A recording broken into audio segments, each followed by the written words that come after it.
Hello IGNOU students, आपके exams आ गए और अभी भी कंफ्यूज हैं कि आपको क्या पढ़ना है या किस तरीके से आपका क्वेश्चन पेपर आएगा।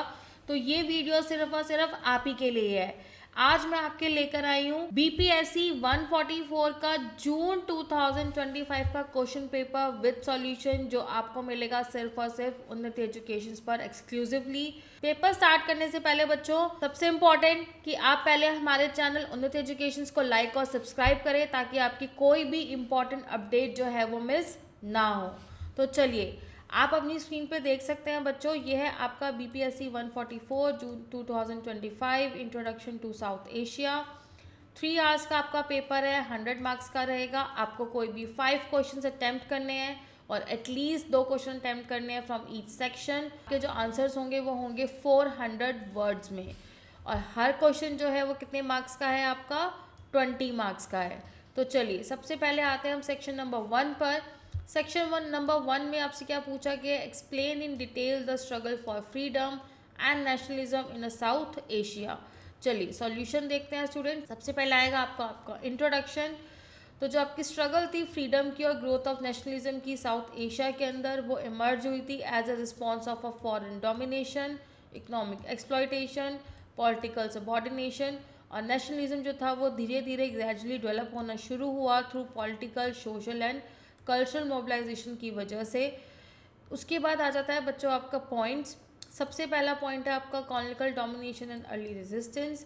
तो साउथ एशिया जो है वो आता था यूरोपियन कंट्रोल के अंडर में through trade, military expansion and administrative consolidation से। कॉलोनियल अथॉरिटी जो थी उन्होंने रिकॉग्नाइज किया था लैंड, रेवेन्यू और गवर्नेंस सिस्टम को, और वीक कर दिया था उनके इंडिजीनियस पॉलिटिकल इंस्टीट्यूशन को। अर्ली रेजिस्टेंस जो था वो अपीयर्ड हुआ था in the form of a peasant uprising, tribal revolt and opposition by dispose the rulers. और ये जो मूवमेंट थे इनको लोकलाइज थे, बट उनका जो रिफ्लेक्ट था उसकी वजह से जो रेसिस्टेंट था वो बहुत ज़्यादा बढ़ता जा रहा था। नेक्स्ट आता है बच्चों आपका rise of modern national consciousness. तो जैसे जैसे मॉडर्न एजुकेशन स्प्रेड होना शुरू हुई तो एक न्यू इंटेलेक्चुअल जो थे वो स्टार्ट हुए, उन्होंने क्वेश्चन करना शुरू किया कॉलोनियल अथॉरिटी को।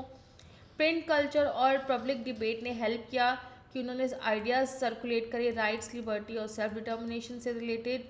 ग्लोबल पॉलिटिकल आइडियाज़ के एक्सपोजर्स की वजह से उनको एनकरेजमेंट मिला। कंपेरिजन किया गया colonial rule and democratic idols को। एंड द 8 पॉइंट थे, जो नेशनल कॉन्शियसनेस था वो लोकल ग्रीवेंसेस से ब्रॉडर पॉलिटिकल यूनिटी के टूवर्ड्स जो था वो मूव होना शुरू हुआ। Next point is organize national movement. Political association और नेशनल ऑर्गेनाइजेशन जो थी उन्होंने कलेक्टिवली डिमांड करना शुरू किया। लीडरशिप थी, उन्होंने इंक्रीजिंगली एम्फेसिस किया कॉन्स्टिट्यूशनल रिफॉर्म्स पर, रिप्रेजेंटेशन और सिविल लिबर्टीज़ पर। मास पार्टिसिपेशन ने एक्सपैंड किया through campaigns, meeting and symbolic act of protest से। और जो आपका आइडिया ऑफ नेशन था वो शेप लिया गया by shared history, culture symbols and common political goals. Next आता है बच्चों आपका role of social and cultural reforms. Social reform movements ने कंट्रीब्यूट किया नेशनलिज्म के अंदर बाय चैलेंजिंग इंटरनल इनइक्वालिटीज़। जो एफर्ट्स किए गए एजुकेशन को रिफॉर्म करने के लिए, रिलीजन और सोशल प्रैक्टिसेस ने उसको और ज़्यादा स्ट्रॉन्ग किया। कल्चरल राइवल ने एम्फेसिस किया इंडिजीनियस ट्रेडिशंस को और उनको अडॉप्ट किया गया ताकि वो मॉडर्न पॉलिटिकल नीड्स को फुलफिल कर सके। And the next is language, literature and historical memory ने बहुत इंपॉर्टेंट रोल किया in national mobilisation. Next is mass mobilisation, popular struggle. Nationalism जो थी वो और वाइडर सेक्शंस तक पहुंचना शुरू हुई through non cooperation, civil resistance and popular agitation. Worker, peasant, student, women जो था उनका पार्टिसिपेशन था वो बढ़ता गया। And next is diversity and internal tension. South Asia एक सोशल और रिलीजियस डाइवर्सिटी शेप किया मल्टीपल स्टैंड ऑफ नेशनलिज्म को, और रीजनल एस्पिरेशन और कम्युनल आइडेंटिटीज़ ने आइडेंटिफाई किया पॉलिटिकल स्ट्रेटजीज़ को। और उसके बाद आ जाता है बच्चों आपको क्रिटिकल नोट एंड कंक्लूजन। अब हम आते हैं सेकंड क्वेश्चन पर। सेकंड क्वेश्चन में आपसे पूछा गया है write a note on a South Asia as a region by explaining in detail the important political, economic and social factors shaping it. चलिए इसका सॉल्यूशन देखते हैं हम। सबसे पहला आएगा बच्चों आपका सेम इंट्रोडक्शन। साउथ एशिया एक डिस्टिंक्ट रीजन था जो साथ में historical experience, geographical continuity, culture interaction और कॉमन चैलेंजेस शेयर करता था। और डिस्पाइट द इंटरनल डाइवर्सिटी जो रीजन था उसने एग्जिबिट किया इंटरकनेक्टेड पॉलिटिकल स्ट्रक्चर को, इकोनॉमिक पैटर्न्स को, सोशल फीचर्स को, जिसने शेप किया रीजन आइडेंटिटी को। अब आता है आपका political factor shaping south Asia. First is कॉलोनिकल legacy. Mostly south Asian states जो थी वो एमर्ज हुई थी कॉलोनिकल रूल से, और वो डीपली इन्फ्लुएंस थी by the political institution, administration system and borders. Next is national state formation. ये जो क्रिएशन थी इंडिपेंडेंट नेशन स्टेट की, इसकी वजह से जो उनका स्ट्रॉन्ग एम्फेसिस था वो गया सॉवरेनिटी पर, टेरिटोरियल इंटीग्रिटी पर और सेंट्रलाइज्ड पॉलिटिकल अथॉरिटी पर। Third is regional conflict. Persistent dispute, border tension और सिक्योरिटी कंसर्न्स की वजह से जो आपका पॉलिटिकल रिलेशन था वो रीजन्स के साथ उसने शेप लेना शुरू किया। Fourth is role of the state. State ने बहुत ही इंपॉर्टेंट रोल प्ले किया गवर्नेंस के अंदर। उन्होंने प्लानिंग करी और मेंटेन किया सोशल ऑर्डर को across the South Asia countries. Next is democratic and authoritarian trends. इस रीजन ने रिफ्लेक्ट किया मिक्स ऑफ डेमोक्रेटिक प्रैक्टिसेस को, पीरियड ऑफ अथॉरिटेरियन रूल को, और इन्फ्लुएंस किया political stability and citizen participation को। नेक्स्ट आता है बच्चों आपका economic factor shaping south Asia. First is agrarian base. Agriculture जो था वो मेजर सोर्स रहा लाइवलीहुड का, उसने शेप किया रूरल इकोनॉमीज को, एम्प्लॉयमेंट पैटर्न को। Second is development challenges, poverty, uneven growth, dependence on traditional sector जो थे वो कॉमन इकोनॉमिक कैरेक्टरिस्टिक्स थे। Third is population pressure. High population density ने प्लेस किया और स्ट्रेस किया रिसोर्सेज पर, इंफ्रास्ट्रक्चर पर और एम्प्लॉयमेंट अपॉर्चुनिटीज़ पर। Fourth is economic inequality. Wide gap जो था रिच और पुअर के बीच में और अर्बन और रूरल एरियाज़ की वजह से, उसकी वजह से रीजनल डेवलपमेंट अफेक्ट हुई। And fifth is the regional economic cooperation. Economic collaboration जो थे वो एग्जिस्ट थे बट वो लिमिटेड थे बिकॉज ऑफ पॉलिटिकल और स्ट्रक्चरल कॉन्स्ट्रेंट। नेक्स्ट आ जाता है बच्चों आपका social factor shaping the South Asia. The first is cultural diversity. ये जो रीजन था कैरेक्टराइज करता है by multiple languages, religion, ethnic group and tradition. Second is social hierarchy. Caste, class, gender और एथनिक डिविजन्स जो थे वो स्ट्रांगली इन्फ्लुएंस हो रहे थे सोशल रिलेशन, और उनके पास एक्सेस था अपॉर्चुनिटीज़ का। Third is religion and society. Religion ने बहुत इंपॉर्टेंट रोल प्ले किया in shaping social values, political identities in everyday life. Fourth is family and continuity structure. Extended family system, community network ने continue किया to shape a social organisation. Fifth is social change and movement. Education, urbanisation and social movement जो थे उन्होंने challenge किया traditional structure और promote किया reform को। और एट लास्ट बच्चों आपका आएगा क्रिटिकल नोट एंड कंक्लूजन, जो आप हर आंसर के एंड में लिखेंगे 2-3 लाइन्स में। चलिए अब हम देखते हैं अपना थर्ड क्वेश्चन को। थर्ड क्वेश्चन में आपसे पूछा गया है what do you understand by a political process, what major trend do you see in a political process in South Asia in general and in India in particular. चलिए solution देखते हैं student. सबसे पहला आएगा आपका इंट्रोडक्शन। तो political process क्या है, वो रेफर करता है एक पैटर्न, इंस्टीट्यूशन, प्रैक्टिसेस और इंटरेक्शंस को जिसकी वजह से पावर एक्सरसाइज की जाती है, डिसीजंस लिए जाते हैं और अथॉरिटी को लेजिटिमाइज किया जाता है सोसाइटी के अंदर। ये इंक्लूड करते हैं participation, representation, governance, state society relation and conflict resolution. South Asia के अंदर जो आपका पॉलिटिकल प्रोसेस है वो इवॉल्व हुआ है under the influence of colonial legacy, social diversity, economic inequality and democratic aspiration. और इंडिया क्योंकि सबसे लार्जेस्ट कंट्री है उस रीजन की, तो रिफ्लेक्ट करती है रीजनल कमोडिटीज़ और डिस्टिंक्टिव फीचर्स को भी। चलिए सबसे पहला आता है बच्चे आपका अंडरस्टैंडिंग ऑफ पॉलिटिकल प्रोसेस। तो पॉलिटिकल प्रोसेस जो है वो इन्वॉल्व करती है फंक्शनिंग ऑफ पॉलिटिकल इंस्टीट्यूशंस को, जैसे कि आपका लेजिस्लेचर, एग्जीक्यूटिव, जुडिशरी और पॉलिटिकल पार्टीज़। ये शेप करते हैं कि कैसे सिटीजन्स जो है वो पार्टिसिपेट करते हैं through election movement and civic engagement. और ये जो प्रोसेस है वो मेडिएट करती है between the state authority and social demands. वो ऑल्सो ये डिटरमाइन करते हैं डिस्ट्रीब्यूशन ऑफ पावर को एंड रिसोर्सेज को विद इन द सोसाइटी। और south Asia political process closely link करता है issue of identity, development and governance को। अब आता है आपका नेक्स्ट जो क्वेश्चन पूछा गया है, major trends in political process in South Asia. तो first is democratization and authoritarian shift. तो रीजन ने विटनेस किया एक्सपेरिमेंट विद डेमोक्रेसी, उसके साथ साथ मिलिट्री और अथॉरिटेरियन रूल को भी। Next is role of political parties. Parties जो है वो रिफ्लेक्ट करती हैं सोशल, एथनिक, रिलीजियस और रीजनल आइडेंटिटीज़ को। Third is military and extra constitutional interventions. कुछ कंट्रीज़ में मिलिट्री जो है उसका इन्फ्लुएंस पॉलिटिकल आउटकम्स पे ज़्यादा है।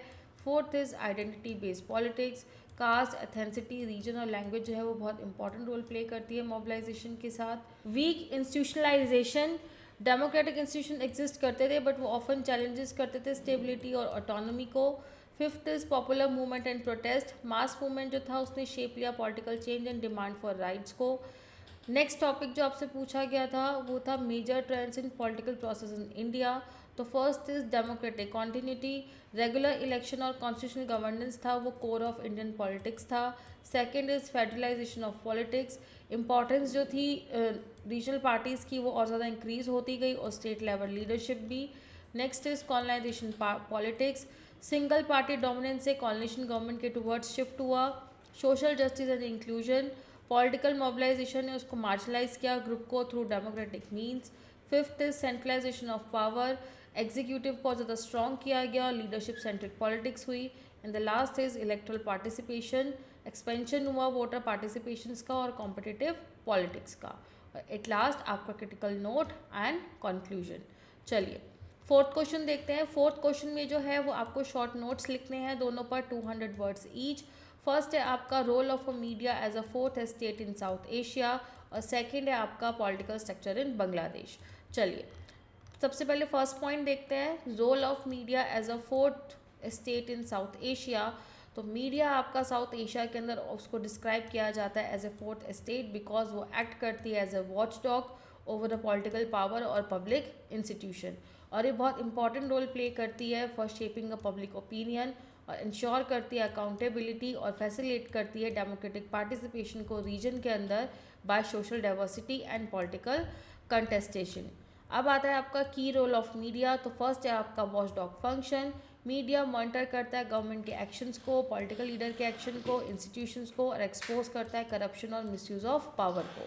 सेकंड इज पॉलिटिकल अवेयरनेस, ये इन्फॉर्म करता है सिटीजन्स को उनके पॉलिटिकल डेवलपमेंट के बारे में, इलेक्शंस पॉलिसीज़ और पब्लिक डिबेट्स के बारे में। Third is platform for public debate, media provide करता है स्पेस फॉर डिस्कशन, डिसेंट और एक्सप्रेशन को of diverse viewpoint. Fourth is link between state and society, ये कनेक्ट करता है सिटीजन्स को विद डिसीजन मेकर्स और हाईलाइट करता है पब्लिक ग्रीवेंसेस को।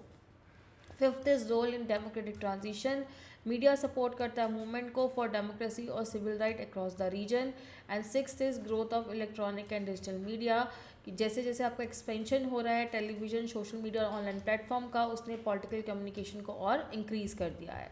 अब हम देखते हैं बी पॉइंट। बी पॉइंट है आपका पॉलिटिकल स्ट्रक्चर इन बांग्लादेश। तो first your introduction, political structure जो है वो बांग्लादेश का वो बेस्ड है आपके कॉन्स्टिट्यूशनल फ्रेमवर्क पर जो इस्टेब्लिश किया गया था to represent a system of governance. Independence के बाद से कंट्री ने काफ़ी ज़्यादा चेंजेस एक्सपीरियंस किए हैं पॉलिटिकल इंस्टीट्यूशंस ने, जिससे उसको शेप किया उसकी नेचर ऑफ अथॉरिटी, गवर्नेंस और पार्टिसिपेशन को। अब आता है उसके की फीचर्स पर। तो पहला है आपका parliamentary form of government. Bangladesh follow करती है पार्लियामेंट्री सिस्टम जहाँ पे एग्जीक्यूटिव पावर जो है वो प्राइम मिनिस्टर और काउंसिल ऑफ मिनिस्टर्स के पास है। Second is unicameral legislature, national legislature जो है वो एक सिंगल चैम्बर बॉडी है जो रिस्पॉन्सिबल है लॉ मेकिंग और overseeing the executive. Third is executive authority, prime minister जो है वो चीफ एग्जीक्यूटिव है, एक्सरसाइज करते हैं substantial control over policy and administration.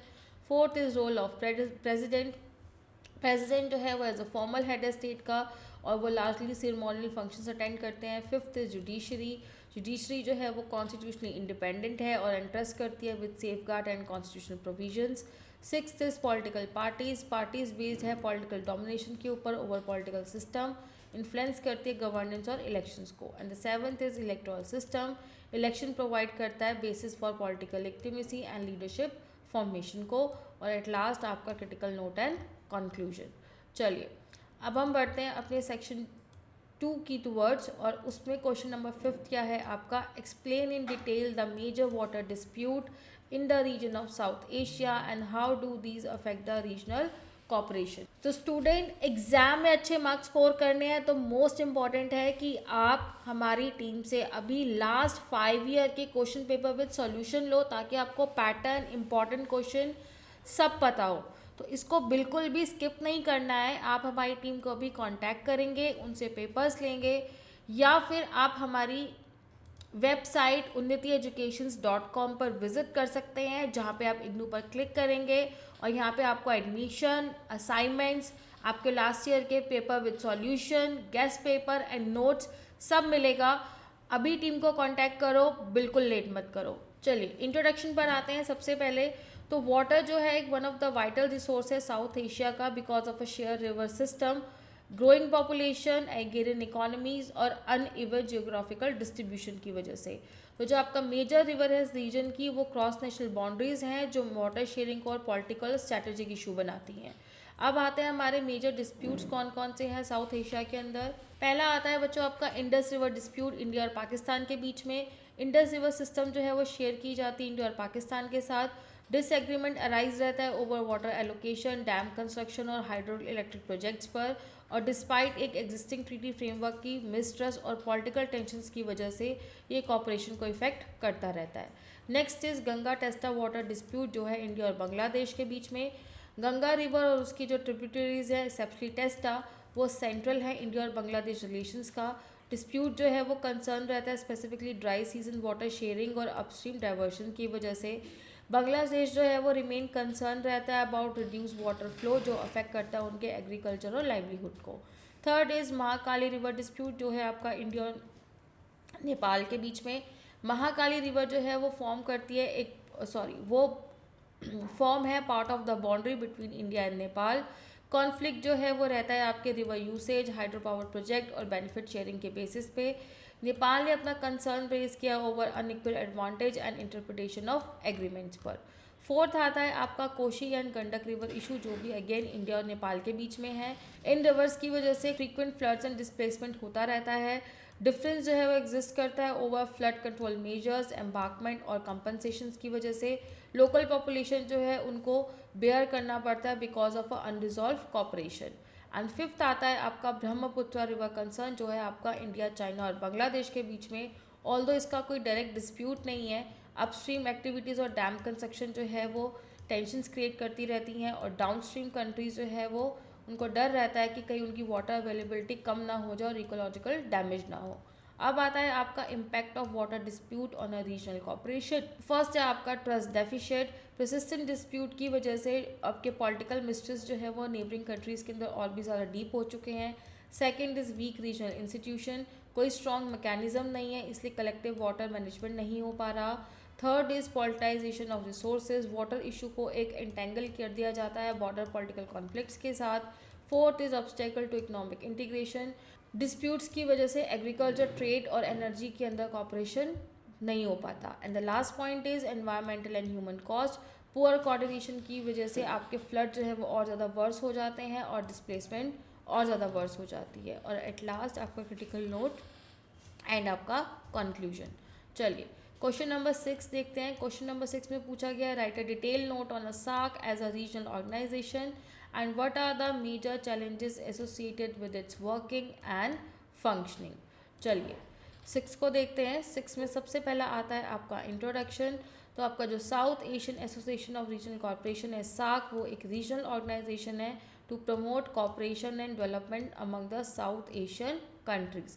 ये इस्टेब्लिश किया था इस ऑब्जेक्टिव के साथ कि वो इकोनॉमिक ग्रोथ को एक्सेलरेट करेंगे, सोशल प्रोग्रेस को, कल्चर डेवलपमेंट को through collective efforts. SAARC reflect करता है shared historical, cultural and geographical linkage को ऑफ साउथ एशिया, जिसका एम है to address a common regional problem through dialogue and corporation. अब आता है सबसे पहले आपका पॉइंट बच्चों SAARC as a regional organisation, जिसका फर्स्ट पॉइंट है फॉर्मेशन एंड मेंबरशिप। सार्क को इस्टेब्लिश किया गया ताकि वो एक प्लेटफॉर्म प्रोवाइड कर सके रीजनल कॉपरेशन का among the South Asian state, और उसके जो मेंबर्स हैं वो इंक्लूड है साउथ एशिया कंट्रीज़ के जो एक क्लोज जियोग्राफिकल प्रॉक्सिमिटी और हिस्टोरिकल टाइज शेयर करते हैं। नेक्स्ट आता है इसका objective to promotion of economic and social development. Second, collective reliance को और स्ट्रेंथन करना among the member state, encourage करना कोलैबोरेशन को ट्रेड, एग्रीकल्चर, एजुकेशन, साइंस और टेक्नोलॉजी के अंदर। इंस्टीट्यूशनल स्ट्रक्चर, सार्क फंक्शन करता है through summit of head of state और गवर्नमेंट, और ये सपोर्ट होता है by council of ministers, standing committees, technical committee और परमानेंट सेक्रेटेरिएट में।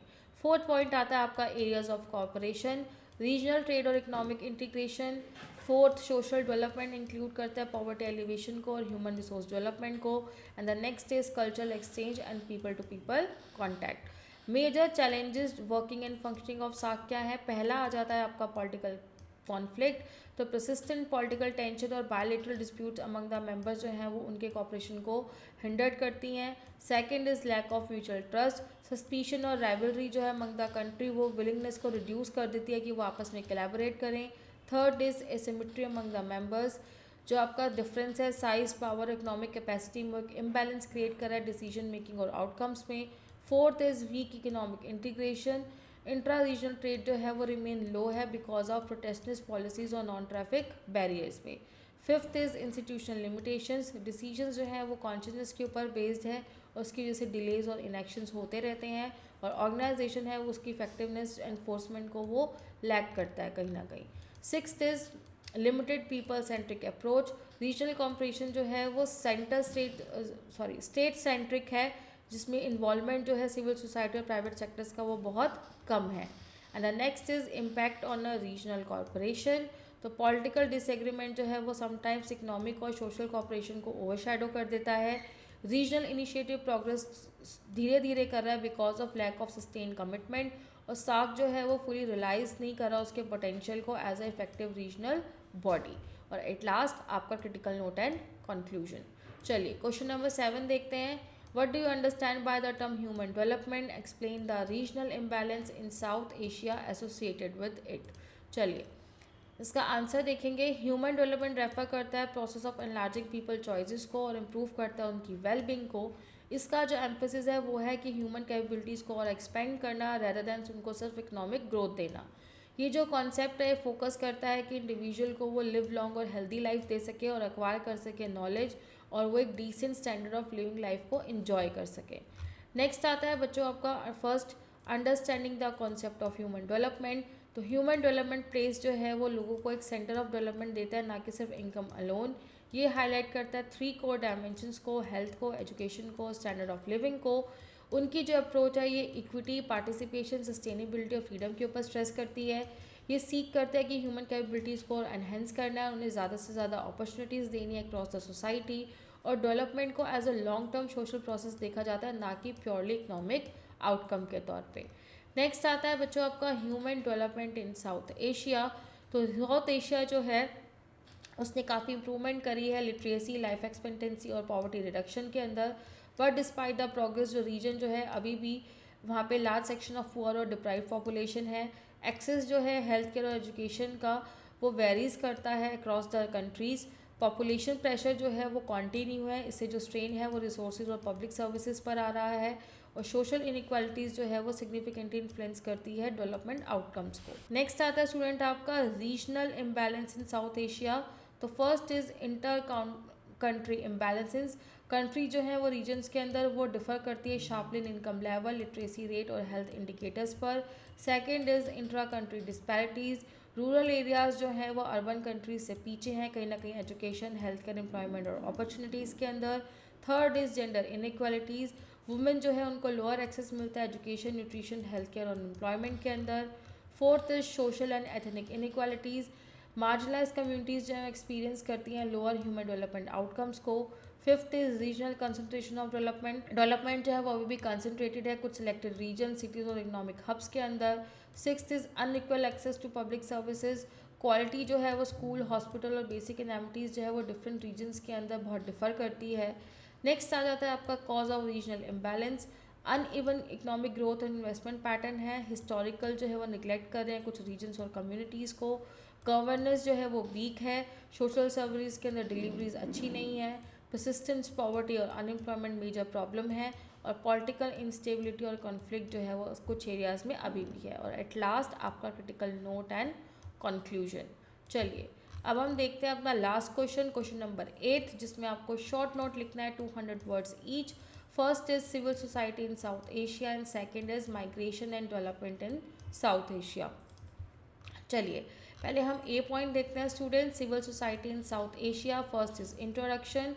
सिविल सोसाइटी जो साउथ एशिया वो रेफर करती है वॉलेंट्री ऑर्गेनाइजेशन, सोशल मूवमेंट और community groups, non government organisation को एडवोकेसी करती है नेटवर्क ऑपरेट को between the state and the society. ये बहुत इंपॉर्टेंट रोल प्ले करती है in articulating public concern, promoting participation and strengthening democratic practices across the region. Key features क्या हैं इसके? सिविल सोसाइटी जो है वो ग्रोन हुई है because of social inequality, poverty and weak state capacity. ये इंक्लूड करती है NGO, trade union, peasants organisation, women groups and right based movement को। ये जो ऑर्गेनाइजेशन है ये वर्क करती है human rights, development, education, health, environmental protection जैसे एरियाज़ पर। सिविल सोसाइटी एक्ट करती है एज ए वॉच डॉग क्योंकि वो स्टेट पॉलिसीज़ को क्वेश्चन करती है और गवर्नेंस फेलियर को। फिफ्थ इज़ ये प्रोवाइड करती है प्लेटफॉर्म फॉर मार्जिनलाइज कम्युनिटीज़ ताकि वो लोगों की डिमांड को वॉइस कर सके और जस्टिस सीख कर सके। सिक्स्थ इज सोशल मूवमेंट जो है वो इन्फ्लुएंस कर रहा है पॉलिटिकल चेंज और पॉलिटिकल रिफॉर्म्स को। सेवन्थ इज एक्सटर्नल फंडिंग और इंटरलिंक्ड लिंकेज जो है वो शेप कर रही है फंक्शनिंग ऑफ मैनी ऑर्गेनाइजेशन। और डिस्पाइट ग्रोथ सिविल सोसाइटी जो है वो फेस कर रही है स्टेट रेगुलेशन, पॉलिटिकल प्रेशर और रिसोर्स कॉन्स्ट्रेंट को। और एट लास्ट आपका क्रिटिकल नोट एंड कंक्लूजन। अब हम आते हैं उसके बी पॉइंट पर। Fifth is migration and development in South Asia. तो माइग्रेशन जो है एक बहुत इंपॉर्टेंट फीचर है साउथ एशियन सोसाइटीज़ का इकोनॉमीज़ के अंदर। ये इंक्लूड करता है लार्ज स्केल इंटरनल मूवमेंट, उसके साथ साथ क्रॉस बॉर्डर और ओवरसीज़ माइग्रेशन को। माइग्रेशन जो है वो आपका क्लोजली कनेक्टेड है डेवलपमेंट के साथ और ये इन्फ्लुएंस करता है एम्प्लॉयमेंट, इनकम डिस्ट्रीब्यूशन और इकोनॉमिक चेंज को रीजन के अंदर। Key dimensions of migration and development. Internal migration rural और अर्बन एरियाज को वो ड्रिवन कर रहा है बाय पॉवर्टी, लैंड प्रेशर और lack of unemployment, lack of employment. Second is cross border migration जो है वो विद इन द रीजन है because of historical linkage, economic opportunities and political factor. Overseas labour migration जो है वो expand हो रहा है पर्टिकुलरली वेस्ट एशियन कंट्रीज़ के अंदर। रेमिटेंस जो है वो माइग्रेंट्स को सेंड किए जाते हैं from important source of income house hold के लिए और नेशनल इकोनॉमीज़ के through. Fifth is migration help कर रहा है टू रिड्यूस अनएम्प्लॉयमेंट, सपोर्ट कर रहा है लाइवलीहुड को इन सोर्स एरियाज़ में। ये कंट्रीब्यूट कर रहा है development through capital inflow, consumption and skill transfer. Migrant workers जो हैं वो समटाइम्स इनसिक्योरिटी फेस करते हैं, पुअर वर्किंग कंडीशंस होती हैं, लिमिटेड सोशल प्रोटेक्शन मिलती है और अनइवन डेवलपमेंट और रीजनल डिस्पैरिटीज़ की वजह से माइग्रेशन पैटर्न जो है वो कंटिन्यू रहता है। और एट लास्ट आएगा आपका क्रिटिकल नोट एंड कंक्लूजन। तो स्टूडेंट आप देख सकते हैं हमारी टीम ने आपको जो आंसर्स प्रेजेंट करे हैं वो आपके इग्नू की मार्किंग स्कीम के अकॉर्डिंगली प्रेजेंट करे हैं। आपको इसी तरीके से आंसर प्रेजेंट करके आने हैं और मोस्ट इम्पॉर्टेंटली आपको हमारी टीम से लास्ट 5 ईयर के पेपर विद सॉल्यूशन लेने हैं ताकि आप एग्ज़ाम में अच्छा स्कोर कर सकें। और इस वीडियो को अपने फ्रेंड्स के साथ शेयर करना मत भूलना और मुझे कमेंट सेक्शन में ज़रूर बताना कि आपको नेक्स्ट वीडियो कौन से सब्जेक्ट की चाहिए। Thank you.